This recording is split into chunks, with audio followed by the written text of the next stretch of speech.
Desde épocas anteriores a Darwin se creía de que las especies iban cambiando con el tiempo, aunque no se tenía un mecanismo para poder teorizar sobre ello.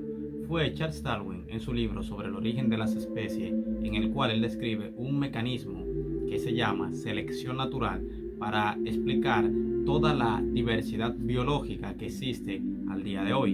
Él dijo en El origen de las especies: Estoy plenamente convencido de que las especies no son inmutables. Además, estoy convencido de que la selección natural ha sido el principal, pero no exclusivo medio de modificación. Por extraño que parezca, Charles Darwin no tenía evidencia de la selección natural. En El origen de las especies, él dijo que podía mostrar 2 o 3 ilustraciones imaginarias. Charles Darwin, que se había encargado de lo que es la cría doméstica, de lo que es criar palomas, había basado su teoría de la selección natural en esta cría doméstica, que es a lo que se le llama selección artificial. Él señaló: La cría de animales domésticos fue cuidadosamente atendida en la antigüedad. Su importancia consiste en el gran efecto producido por la acumulación en una dirección, durante las generaciones sucesivas, de diferencias absolutamente inapreciables por un ojo inculto. Sin embargo, contrario a lo que debía esperarse, en todos estos tiempos de cría doméstica nunca se registró una nueva especie, un nuevo plan corporal o un nuevo órgano. Y esto se debe a que la selección natural no es un mecanismo creador, sino simplemente estabilizador, como vamos a pasar a ver a continuación. El teórico evolutivo Herbert Muller, en la Royal Society del 2016, que trató las grandes tendencias en biología evolutiva, hace una crítica a la selección natural, que es el dios omnipresente del neodarwinismo, y explicó sus limitaciones, y que a pesar de tantas críticas que se le ha hecho históricamente, ellos se han resistido a un cambio. La selección natural, la piedra angular de la teoría estándar de la evolución, tan íntimamente ligada tanto al gradualismo como al adaptacionismo, ha sido objeto de una buena parte del debate crítico. En este caso, no es tanto el principio en sí mismo lo que se discute, sino la singularidad de la agencia causal que se le ha atribuido. ¿Son todas las características de los organismos biológicos necesariamente el resultado de la selección natural y es el único factor en el proceso evolutivo que proporciona direccionalidad al cambio del organismo?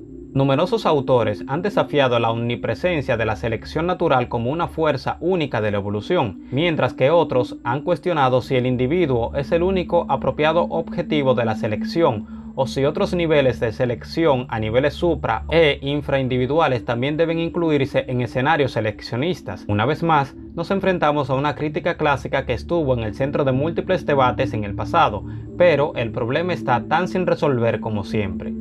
Como muestra de que estas críticas vienen a través de los años expandiéndose en lo que es la literatura científica sin hacérsele caso alguno, en 2008 16 biólogos de todo el mundo se reunieron en Austria para tratar los grandes problemas que tiene el neodarwinismo, y un artículo en Nature lo resume de una forma bastante adecuada y bastante concisa de los temas principales que ellos trataron. El origen de las alas y la invasión de la Tierra son cosas de las que la teoría evolutiva nos ha dicho poco.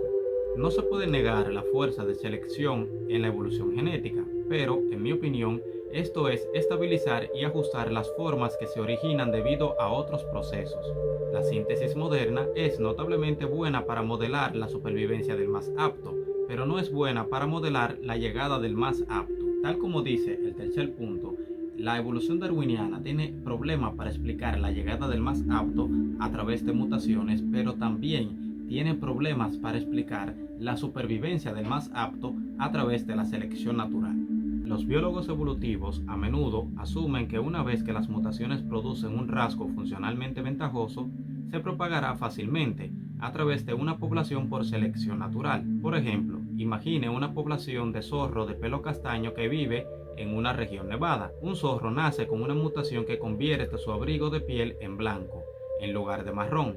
Este zorro ahora tiene una ventaja en la caza de presas y escapando de depredadores, porque su pelaje blanco le proporciona camuflaje en el ambiente lleno de nieve. El zorro blanco sobrevive, transmitiendo sus genes a su descendencia, que también es experta en sobrevivir y reproducirse. Con el tiempo, el rasgo de pelo blanco se extiende por toda la población. Así es como se supone que debe funcionar, en teoría.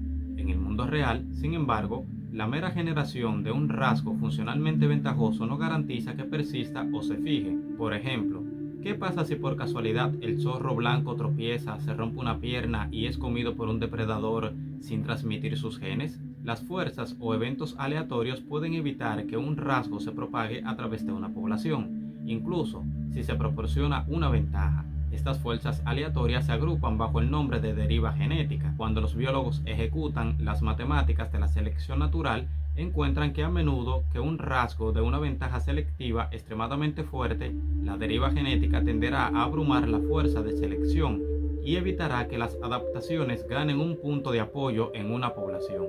Este problema ha sido muy subestimado, pero también ha sido reconocido por muchos biólogos evolucionistas.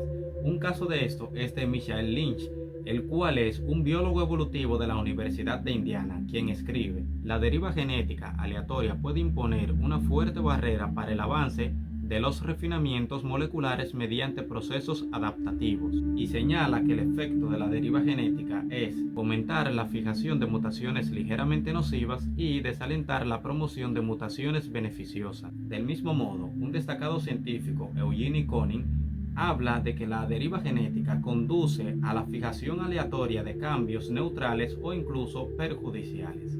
En opinión de Lynch, hay muchos sistemas celulares que ayudan a la supervivencia, pero son redundantes. Como resultado, solamente sirven para respaldo cuando falla un sistema primario altamente eficiente. Debido a que rara vez se usan estos sistemas, solo se exponen ocasionalmente al tamiz de selección. Sin embargo, esos sistemas pueden ser extremadamente complejos y eficientes, lo que plantea la pregunta: ¿cómo puede un sistema que rara vez se usa o que solo se necesita ocasionalmente evolucionar a un nivel de complejidad tan alto y eficiente? Después de observar las muchas capas de mecanismos celulares complejos que están involucrados en procesos de la replicación del ADN, Lynch plantea una pregunta muy crucial. Aunque estas líneas de defensa en capas son raramente ventajosas y en muchos casos esenciales para la salud celular, debido a que la aparición simultánea de todos los componentes de un sistema es inverosímil, surge inmediatamente varias preguntas. ¿Cómo puede la selección promover el establecimiento de capas adicionales de mecanismos de mejora de la aptitud física si las líneas primarias de defensa establecidas ya están altamente refinadas? Lynch no cree que la selección natural esté a la altura de la tarea.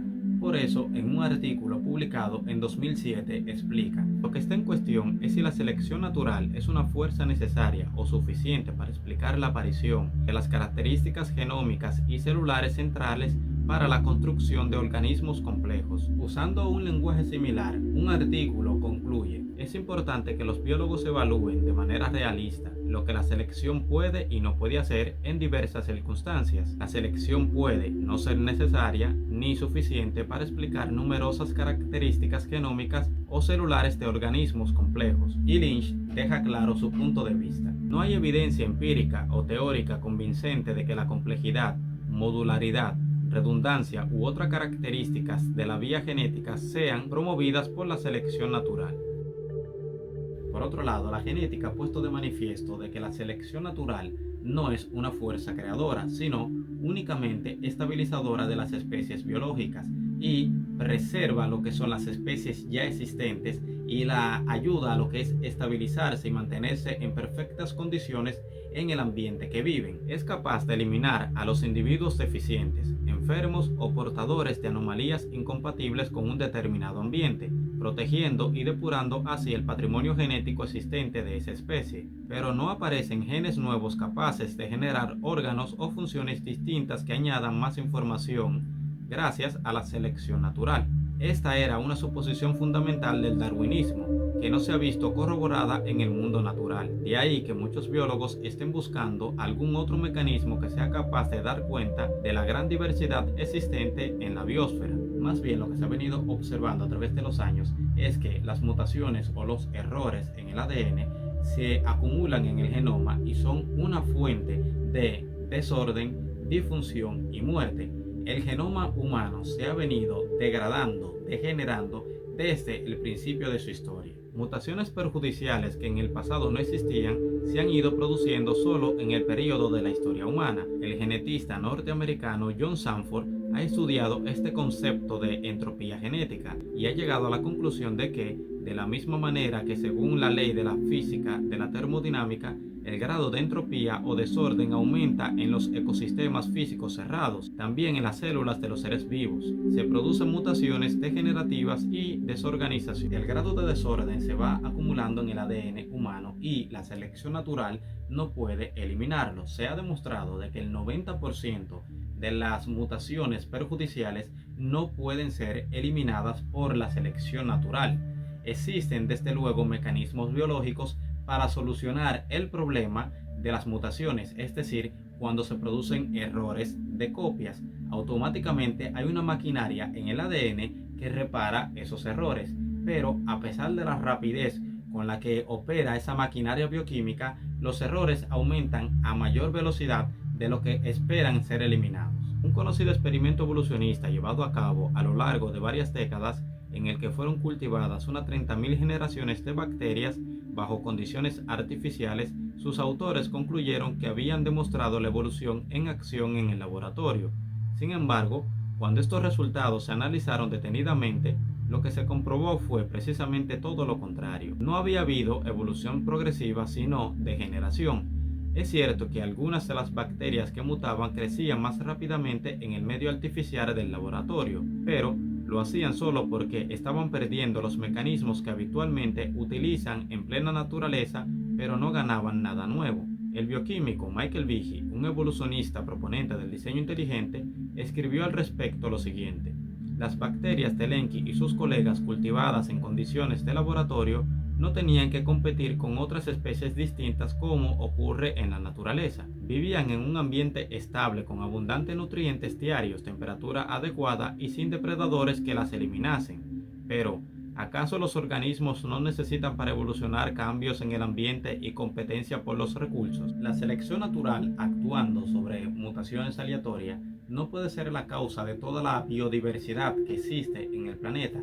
Y este es el principal problema que tiene el evolucionismo.